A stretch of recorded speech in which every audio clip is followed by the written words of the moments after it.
ونعبدك ونعلى أهلك وعليك من استطعت أعوذك من الشر ما صنعت أولك بنعمتك علي وأبو بذنبي فاغفر لي فإنه لا يغفر الذنوب إلا أنت. السلام عليكم ورحمة الله وبركاته. بسم الله الرحمن الرحيم.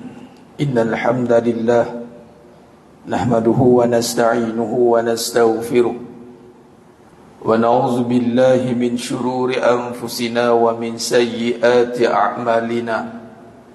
من يهده الله فلا مضل له ومن يضلل فلا هادي له. أشهد أن لا إله إلا الله وحده لا شريك له وأشهد أن محمدا عبده ورسوله. اللهم صل على سيدنا محمد وعلى آل سيدنا محمد. رب يسر ولا تعسر، رب تمم بالخير. رب اشرح لي صدري ويسر لي أمري واحلل عقدة من لساني يفقه قولي. اللهم افتح علينا حكمتك وانشر علينا من خزائن رحمتك يا أرحم الراحمين. والله الذي لا إله إلا هو عالم الغيب والشهادة هو الرحمن الرحيم. والله الذي لا إله إلا هو الملك القدوس السلام المؤمن المهيمن العزيز الجبار المتكبر. سبحان الله عما يشركون. هو الله الخالق البارئ المصور له الأسماء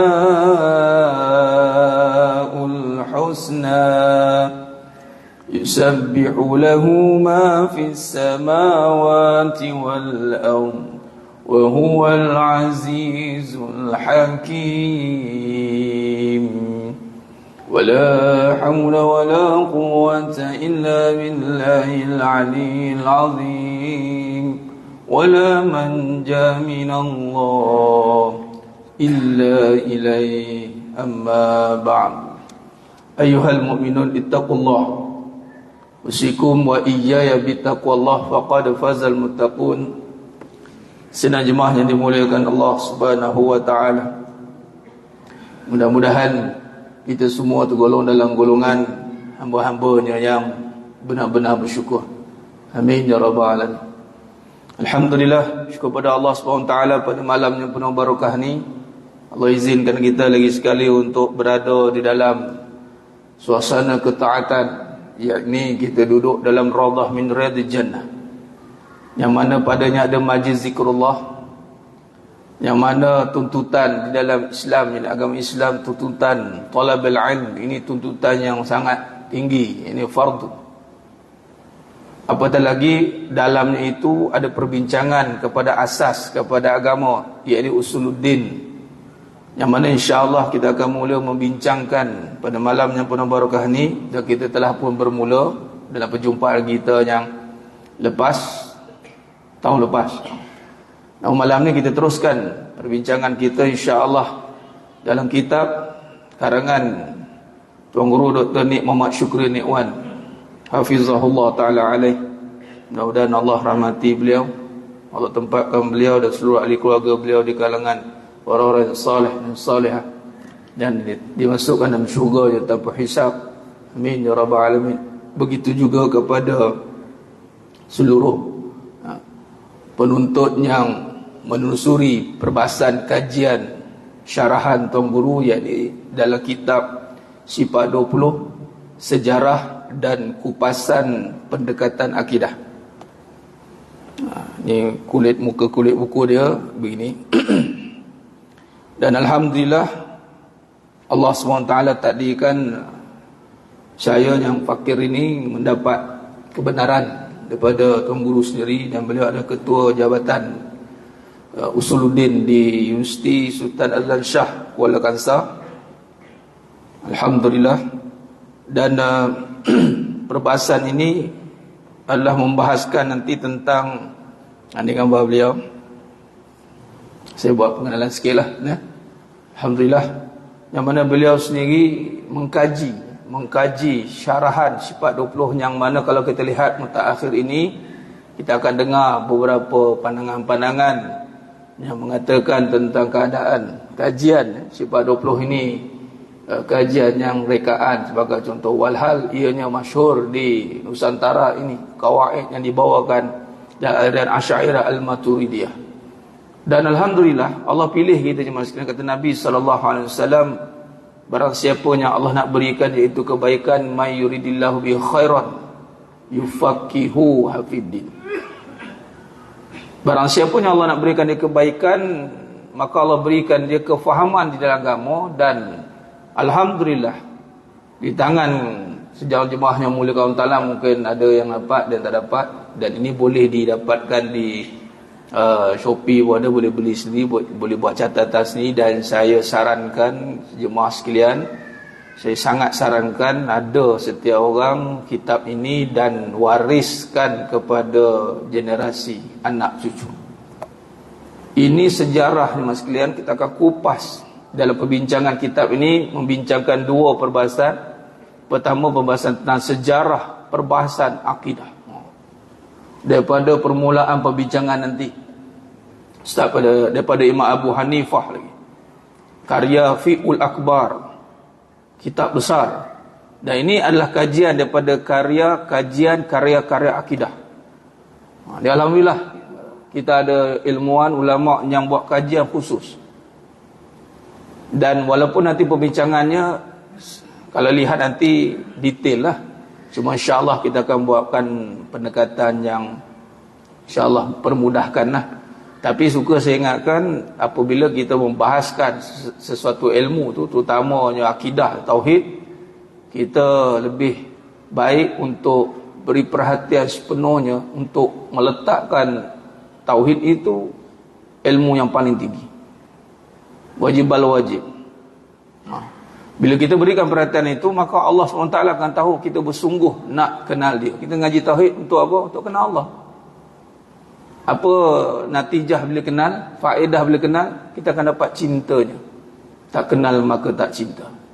Tahu beza dengan kenal. Mungkin tahu Farid Abu Alia. Siapa? Tahulah nama. Kenal? Tak kenal. Tak pernah borak lagi dengan dia. Tak kenal dia macam mana lagi. Mungkin lah. Kadang tahu nama, kenal pun tidak siapa orang lagi. Kan? Kadang jumpa kat jalan, kita tak kenal, nama ke tahu. Nah, begitulah tamsilan. Jadi alhamdulillah kita akan bawa perbahasan ini daripada sejarahnya, kemudian kita lihat apa kaitan pada sifat 20 ni. Dan alhamdulillah perbahasan yang menjadi induk pada perbahasan tauhid aliran Asy'ariyah Al-Maturidiyah, induk di Nusantara khususan, yakni Ummul Barahin. Dan kita akan syarahkan melalui karya Tuan Guru, yakni perbahasan tentang matan Ummul Barahin. Dan syukur alhamdulillah syarahan matan Ummul Barahin ini jemaah sekalian akan disokong juga dengan syarahan daripada ulama-ulama muktabar yang banyak kali mensyarahkan Ummul Barahin. Dipanggil hasyiah, syarahan kepada matan Imam As-Sanusi ini, yang mengasaskan kepada kedudukan sifat 20 tu. Di sini ada kata yang ura-ura, kalau perasan jemaah sekalian, kalau perasan lah, tengok dengan suasana medsos sekarang ni mudah kita dapat kata-kata setengah-setengah orang itu. Dia mengatakan bahawa kaedah sifat 20 ini kaedah yang mana kenapa hadkan 20 sifat saja. Mula dia pertikaikan. Walhal Imam As-Sanusi rahimahullah ta'ala tidak pun mengatakan menghadkan 20 sifat. Tapi dinyatakan sebahagian daripada sifat. Famimma. Dan nanti kita lihat matan dia. Sebahagian daripada sifat yang sempurna itu diambil 20 daripadanya untuk dikaji. Dan sifat yang dibahaskan dalam perbahasan sifat 20 sudah pun dibahaskan sifatnya. Sudah pun dibahaskan pada ulama mutabar. yakni kalangan salaf pun sifat-sifat yang dibawakan dan terdapat bincangan sifat 20. Tinggal lagi susunan itu diinisiatifkan. diilhamkan oleh Allah kepada ulama Al-Imam Mustanusi rahimahullah ta'ala yang dinamakan tauhid formalistik. Ada nama dia formal. Disusun untuk apa? Memudahkan pembelajaran. Satu. Kedua, waktu itu telah bercampur aduk perbahasan tentang falsafah, tentang akidah. Mula bercampur aduk. Nanti kita akan nampaklah perjalanan itu. Alhamdulillah.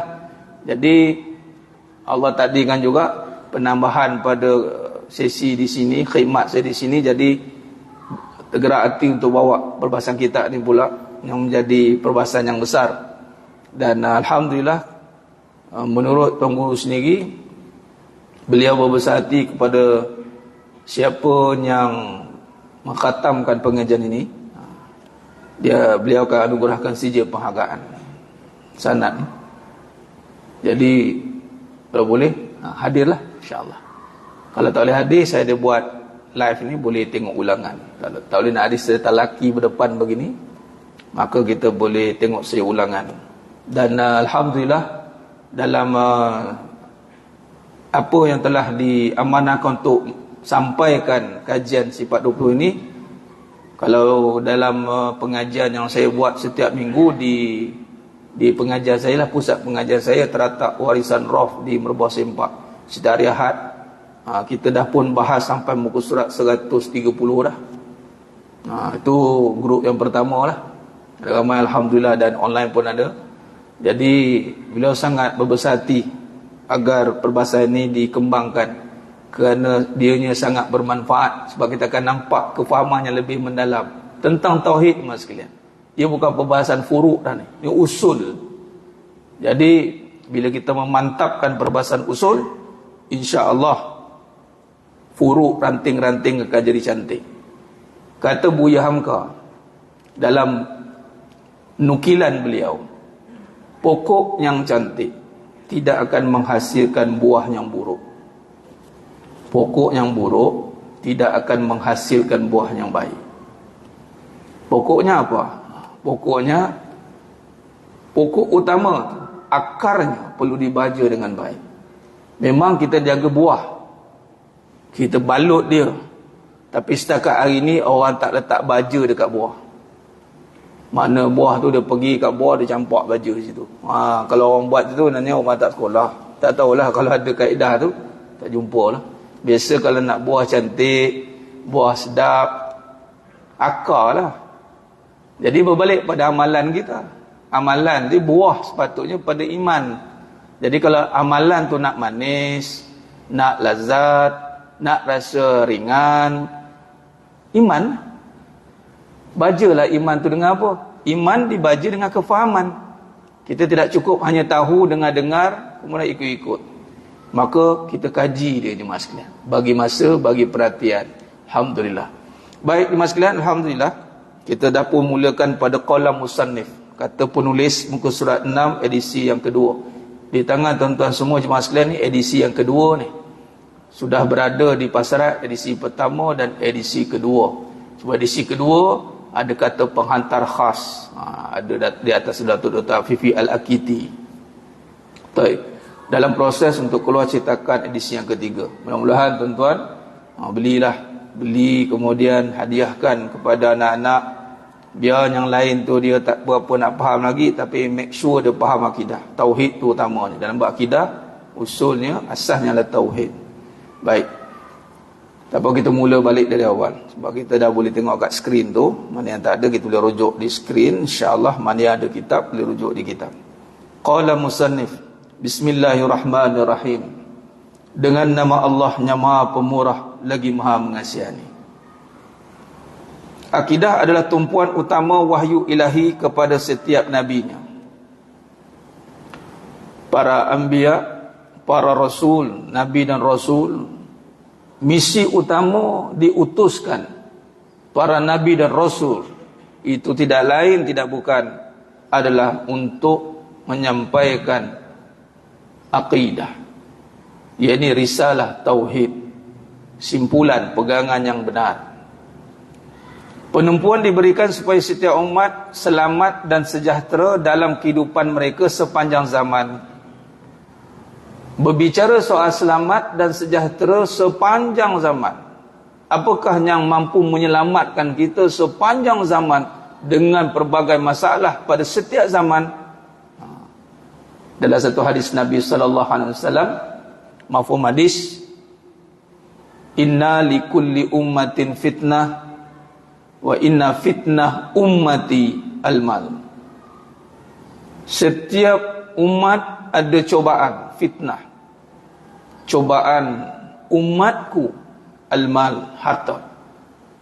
Jadi nak mendepani cobaan, fitnah ni merujuk pada cobaan. Cobaan kalau rujuk kepada suratul Anbiya ayat 25, Allah berfirman, kullu nafsin za'iqatul maut walanabluukum bisyarri wal khair fitnah wa ilaina turja'un. Kami menguji manusia itu dengan bisyarri, dengan keburukan dan kebaikan sebagai cobaan, fitnah. Perkataan fitnah itu digunakan. Jadi kalau rujuk pada harta tadi, baik buruk pada harta ni jelas. Pada sisi baik pun ada, pada sisi buruk pun ada. Nah, jadi penumpuan diberikan supaya setiap umat, penumpuan akidah itu diberikan supaya kita mampu menjalani setiap zaman itu ada ujian. Terutama zaman kita ni ujian harta, dan kita akan nanti sambil itu saya akan seling bagaimana ujian harta ni mampu mengganggu akidah sehingga mengambil alih kuasa Allah, sehingga manusia menyangkakan yang memberi perubahan dalam hidupnya itu adalah harta, bukannya pencipta.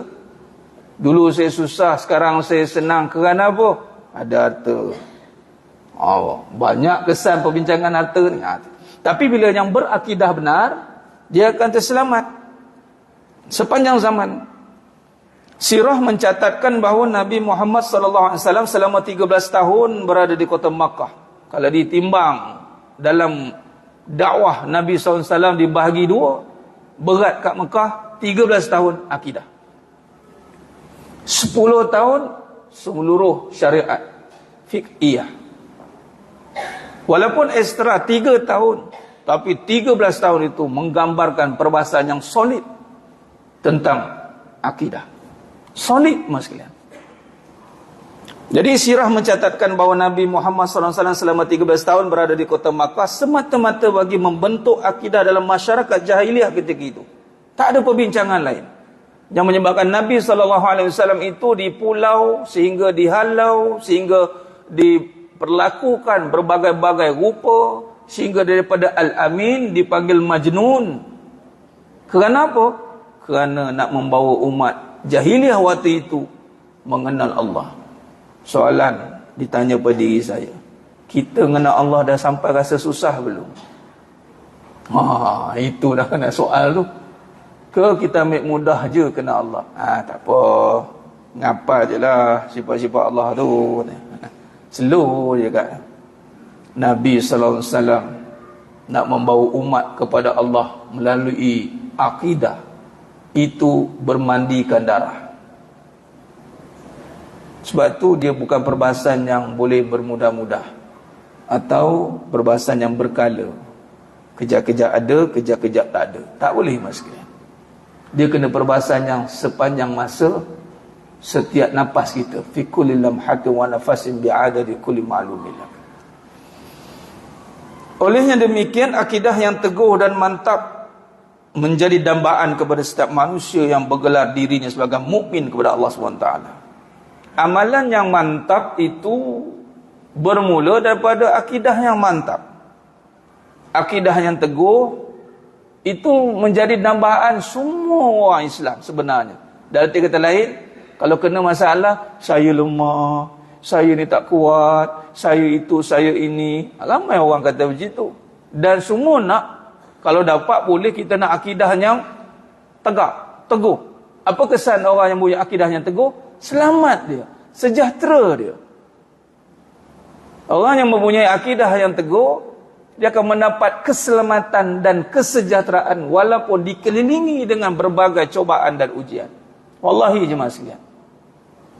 Dan memang iman itu terjemahannya ujian. Amalan terjemahan pada suruhan. Terjemahan iman diterjemahkan pada ujian. Ujian yang padanya ada dua keadaan, baik dan buruk. Dua-dua ujian. Kalau dalam Quran dinamakan ujian dengan kalimah walana beluannakum. Macam tadi, walana belukum. Ujian. Jadi jangan salah kita letak ujian hanya pada susah aja. Sabarlah, susah ni. Jarang kita dengar bila orang dapat nikmat dunia, dapat duit banyak, tambah pangkat, naik pangkat, dapat anak, dapat isteri, dapat semua nikmat, kita pun jawab. Kita pun tanya, sabarlah, ujian ni. Sabar juga. Sabar dengan nikmat agar tidak guna pada maksiat, pun sabar juga. Sabar dengan nikmat agar tidak lalai dia daripada untuk taat pada Allah, sabar juga. Sabar dengan musibah yang menimpa, sabar juga. Malah pada nikmat lebih dahsyat, kerana Allah telah nyatakan kebanyakan yang gagal dalam kenikmatan. Dan surah At-Taha ayat 131 boleh rujuk tafsir Ibn Katsir, dan padanya ada syarahan tentang surah Al-Hijr ayat 87-88, jelas menyatakan Allah bagi tahu ramai yang gagal dengan nikmat senang, dengan ujian senang. Ujian senang, ujian susah mungkin kita sebut Allah. Tak payah jauh mas sekalian. Kalau sakit, kaki saya ni bulan 1, bulan 12 Allah uji sakit. Sekarang Allah uji sihat ni. Sakit tisu koyak kat tumit, udah berjalan menyerit seminggu jugalah. Orang kata, ustaz gaut ke? Saya tengok muka saya ada gaut ke? Contoh, biasalah jalan menyerit kan. Pergi jumpa doktor, kata kawan saya Dr. Zainal, dia kata tisu koyak ustaz, ambil masa ni. Allah, saya pun apalah bahagian ni. Tapi memang waktu itu Allah angkat sikit, Allah, jangan cuma. Tapi bila dah sihat, laju je lah. Nak gimana? Makan mana tak? Nampak? Ini payah tu. Tapi bila dah sihat, kita pun ingat balik, Alhamdulillah, Alhamdulillah, Ya Allah, Alhamdulillah. Kalau sakit memang senang. Kadang-kadang sebut Allah, laju lagi, Allah, Allah, Allah, Allah, Allah, Allah, Allah. Laju sebut. Sebab tengah sakit, tengah sihat, ramai yang lalai. Melainkan yang mempunyai akidah yang mantap. Sebab tu ni dambaan. Dan kita kena harapkan jemaah di akhir zaman ni memantapkan akidah, misi utama, kerana macam-macam kebimbangan, kerisauan digembar-gemburkan akhir zaman ni. Hanya yang berakidah jelas, yang benar, yang tepat, dia akan terselamat daripada segala kemelut kerisauan akhir zaman. Dan akidah adalah kunci kebahagiaan seorang hamba. Akidah adalah kunci kebahagiaan seseorang hamba Allah SWT di dunia dan di akhirat. Ini kunci dia mas sekalian. Tak ada cara lain. Tanpa akidah yang benar, tepat dan jelas. 3 keadaan. Benar, tepat dan jelas. Diulang. Benar, tepat dan jelas. Ini di garis pandukan oleh Tuan Guru sini. Benar satu, tepat satu, jelas satu. Kita dah ada akidah yang benar. Baik. Akidah yang benar pada Allah. Tepat. Kadang-kadang tak tepat, sama-sama. Bila tak tepat, pasti tak jelas. Tu datang perbahasan syirik tu. Syirik khafi. Tugas kita bila dah dapat iman, wajib menjaganya. Menjaga iman satu kewajipan. Malah Nabi SAW dalam satu hadis, Nabi kata apa? Mafhum hadis, jaddidu imanakum, perbaruilah iman kamu. Kita sangka kita dah mengucap selesai dah. Nabi kata jaddidu imanakum. Sahabat tanya, kaifa nujaddidu imanana? Bagaimana kami nak perbarui iman kami? Min aksiru, kata Nabi, min aksiru min qauli la ilaha illallah. Kita buat tahlil kan? Tahlilan. Ia merujuk pada hati, walaupun pada lisan terjemahan la ilaha illallah, tapi ianya adalah pada hati. Orang yang menghayati kalimatut thayyibah, pasti dia akan merasai kebahagiaan. Pasti. Kerana ala bizikrillahi tatma'innul qulub. Kebahagiaan, ketenangan bukan berada dalam keadaan tiada ujian atau cabaran. Ingat, Nabi SAW di tengah-tengah cabaran. Kesimpulan tu kata kait ni mengajar Syama'il Muhammadiyah dan padanya mesti akidah. Ada komplimen tu. Cantik dah, alhamdulillah. Jadi kalau kita boleh simpulkan Nabi SAW ni, hidup Nabi suasana apa? Cabaran, tekanan. Cabaran, tekanan. Tapi Nabi tidak tercabar, tapi Nabi tidak tertekan. Malah tekanan yang dihadapi oleh Nabi SAW, cabaran yang dilalui oleh Nabi SAW membawakan lonjakan yang lebih besar. Sehingga hijrah ke Madinah Al-Munawwarah dan Islam terus berkembang. Ini bukti iman. Orang yang punya iman, dia tidak gentar dengan cabaran dan ujian. Malah ketika diuji, kalau lihat bagaimana bagian Nabi Muhammad SAW, para sahabat radhiyallahu anhum ajma'in, ditekan, disusahkan, dipayahkan, disekat itu, disekat ini. Kita hari ini dengar tentang boikot, tapi Nabi diboikot. Nabi diboikot. Kita belum rasa lagi diboikot. Kita memboikot. Nabi diboikot. Macam mana ni? Susah Nabi. Sebab tu kadang-kadang nak ngaku susah kita ni malu. Cara nak selesaikan masalah susah hati, susah dengan dunia ni, kita ingat kisah Nabi SAW. Allah, Nabi susah lagi. Tapi adakah Nabi sentiasa sedih dia? Tak ada.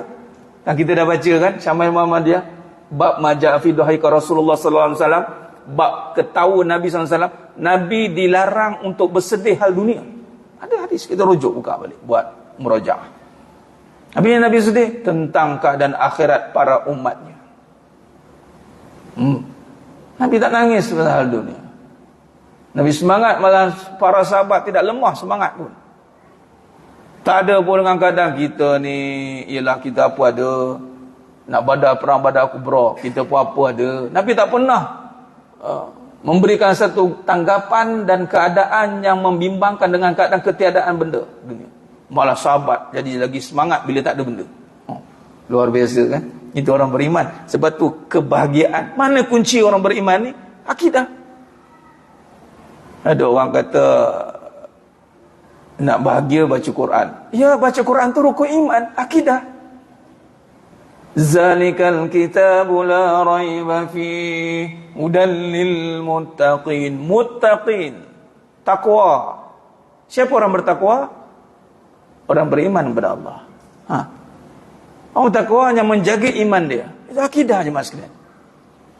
Dan dia akan dicabut keraguan. Orang bahagia, orang tiada keraguan.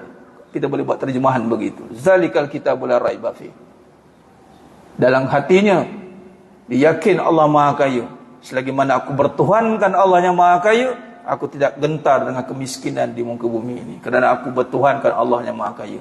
Sedangkan bermajikankan orang yang berharta pun dijaganya. Orang berharta ada duit, berapa gaji? Ambil. Berapa? Bayar. Ini kan kita bertuhankan Allah yang Maha Kaya. Tapi barang kemungkinan pada hatinya ada keraguan pada yang Maha Esa. Itu je soalan dia. Ya, kalau kita yakin, ud'uni astajib lakum. Doa. Sebab tu kebahagiaan tu, ni kata kunci ni. Kadang-kadang orang macam nak akidah bahagia. Dalam kajian, insya-Allah saya tengah siapkan ini. Allah takdirkan saya belajar ni kuliah master saya ni. Tak adalah boleh mengajar kitab ni. Dapat izin daripada guru saya. Ni SEM 1 saya sekarang SEM 3. Dah bila dengan final exam. SEM 4 nanti, tajuk tesis yang dibuat, peranan akidah di dalam mendepani tekanan hidup bersandarkan sifat wajib bagi Nabi sallallahu alaihi wasallam. Dan tajuk itu diterima sebulat suara majlis senat. Tak ada kena ubah, kena edit, tak ada. Rupanya kata tuan guru Dr. Nik Syukri Nik Wan, kata beliau, tajuk ni tajuk memang saya pun nak buat. Tapi saya nak buat sifat ma'ani. Ini kita belajar sifat ma'ani. Terjemahan di dalam kehidupan. Dan tiada lagi rupanya kajian tentang tekanan-tekanan ini mas sekalian. Kebanyakannya ada buat kajian tetapi pandangan dari sudut agama macam mana, pandangan ataupun menghuraikan dari sudut agama macam mana. Tapi kita kaji akidah ni, peranan dia macam mana. Tu maksud dia. Sebab di sini ada tulis akidah adalah kunci. Ada orang fikir, mana akidah? Saya beriman tapi kenapa saya sedih? Kenapa saya takut? Kenapa saya itu? Kenapa saya ini? Bermaksud bersalahan dengan peranan akidah. Peranan akidah menghilangkan segala resah.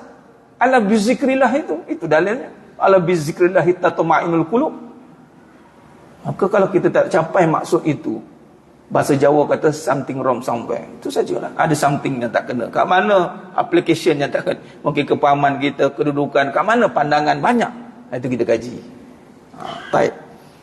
Tanpa akidah yang benar, tepat dan jelas segala amalan yang dilakukan tidak akan diterima oleh Allah Subhanahu wa taala. Jemaah sekalian, akidah yang tidak benar, Allah tak terima amalan. Jadi cuba lihat, agak-agak iblis diserang kat mana? Dia nak kacau amalan furuk ke?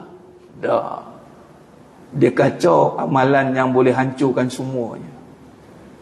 Dia tembaklah akar terus. Pokok rimbun, geram. Dia tengok jiran tu geram, rambutan merah, bagi dak katanya. Geram betul. Ada nak dituba, tuba tu kalau sungai. Ada nak diracun satu-satu buah. Lambat. Dia pergi kat situ, dia siram racun kat akar. Mati tu pokok. Wah dia. Kan? Isyak tak. Kita bagi lalu azan. Kau belum pergi? Maksud dah?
Allahumma salli ala sayyidina Muhammad wa ala sayyidina Muhammad. Sudah jemaah yang muliakan Allah Subhanahu wa taala. Khair, kita sambung sikit dan kita buat kesimpulan. Baik. Ilmu akidah Islamiyah merupakan, boleh sebut tentang kedudukan. Yani ilmu akidah Islamiyah merupakan ilmu yang amat penting berbanding ilmu-ilmu Islam yang lain. Kalau dibuat kedudukan dan perbandingan, ia adalah ilmu yang paling penting. Ia membincangkan prinsip asas secara menyeluruh ke arah mengenal Allah serta sifat-sifatnya, Nabi, Rasul dan tempat kembali segala makhluk setelah mati. Bagi memenuhi kepentingan tersebut, para ulama sepanjang zaman turut menampilkan karya masing-masing dalam pelbagai bentuk keperluan seperti kitab, bait, syair, buku dan sebagainya. Jadi nak mencapai maksud kepada untuk menyampaikan kedudukan ilmu akidah Islamiyah yang membincangkan tentang yang utama, yakni ke arah mengenal Allah serta sifatnya, para nabi dan rasul dan tempat kembali segala makhluk setelah mati, yakni yaumul akhirah. Maka para ulama sepanjang zaman menampilkan karya masing-masing dalam pelbagai bentuk keperluan serta kitab, bait, syair dan buku dan sebagainya. Dalam kajian kita ni mas sekalian, alhamdulillah, satu kelebihan kerana dalam perbahasan akidah kita bukan sekadar membaca kitab syarahan, yakni Ummul Barahin, namun kita juga melihat karya-karya akidah yang lain, susunan-susunan karya-karya akidah. Dan kerana ini hasil daripada perbahasan karya-karya akidah. Baik. Dan kini umat Islam terdedah kepada pelbagai cabaran fahaman luaran dan dalaman yang menguji akidah mereka. Dan bagaimana tadi serangan yang dilakukan oleh musuh Islam yang diketahui oleh iblis laknatullah ya'ni adalah dengan serangan bagaimana? Serangan yang boleh merosakkan seluruh amalan yang ada. Kena ingat maksudnya itu, dia akan menyerang satu amalan yang boleh merosakkan seluruh amalan yang ada, iaitu amalan untuk kita mengenal Allah. Ini akidah. Akan serang gitu ya. Dianggap mudah. Akidah diambil mudah. Apatah lagi akhir zaman ni, kalau kita lihat dalam kajian yang lain, kajian isu-isu contemporary akidah, isu-isu contemporary, banyak wujudnya mutaakhir ini fahaman-fahaman ajaran-ajaran sesat. Masya Allah, subhanallah. Antaranya halus yang masuk, yang dianggap sebagai tiada apa-apa pun, hanya pendapat saja, walhal yang mengganggu kepercayaan kita, itu dinamakan Islam liberal. Dipanggil New Mu'tazilah. Semua kan akidah Islam liberal. Jangan terikat dengan ijtihad, jangan terikat dengan ayat Quran semata-mata. Pandangan ulama kita pun boleh sendiri dan boleh tolak sendiri. Main gitu. Sekularisme, memisahkan agama dan kehidupan. Pluralisme, ini semua pemikiran-pemikiran yang menjalar masuk di dalam umat Islam akhir zaman. Kalau kita tak benar-benar mantapkan kefahaman tentang akidah, maka pincanglah ia. Belum lagi perbahasan tentang mujassimah, menjisimkan Allah, tasbih, ini menyamakan. Belum lagi cerita tentang golongan-golongan yang menolak sifat Allah, Mu'tazilah. Itu ni apa nama liberal tadi dah, Neo Mu'tazilah. Jadi umat Islam perlu kembali kepada akidah keimanan kerana ia merupakan jalan tunggal. Digunakan ayat di sini, jalan tunggal bagi mendekat diri kepada Allah yang Maha Esa. Mereka perlu membersihkan daripada segala kekeliruan menerusi mengenal Allah SWT serta sifatnya kerana ia merupakan bahagian terpenting dalam pembinaan iman berasaskan syahadah La ilaha illallah Muhammad Rasulullah.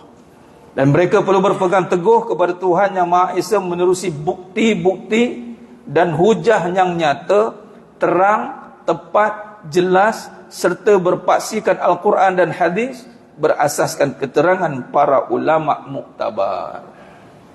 InsyaAllah jemaah sekalian, ini intipati kata-kata qala musannif Tuan Guru sendiri, apa poin penting dalam karya beliau ini. Dan kita akan sambung lagi perbahasan, masih lagi kita pada awalan, ini permulaan pada perbahasan kata-kata penulis, ini pengarang Tuan Guru sendiri. Wallahualam. InsyaAllah kita akan sambung pada perjumpaan yang akan datang.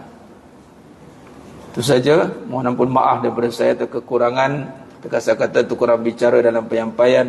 Hanya Allah Ta'ala sajalah yang mampu menyempurnakan perbahasan kita pada malam yang penuh barakah ni. Aku qouli hadza wa astaghfirullah azim li wa lakum wa bila taufiq wal hidayah. Assalamualaikum warahmatullahi wabarakatuh. Ditangguh dengan tasbih kafarah dan salatul asr. Subhanakallahumma wa bihamdika asyhadu an la ilaha illa anta astaghfiruka. Bismillahirrahmanirrahim. الإنسان في قصير الذين آمنوا تواصوا بالحق والله أعلم بالصواب.